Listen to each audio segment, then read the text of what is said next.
कलाधारावतंसकं सदा विमुक्तिसाधकं कलाधरावतंसकं विलासि लोकरक्षकम्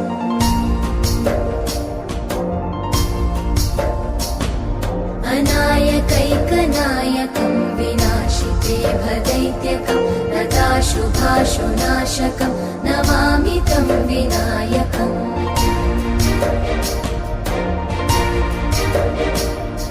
न तेतरातिभीकरं नवोदितार्कभास्वरं न मत्सुरादिनिर्झरं न ताधिकापदुद्धरम्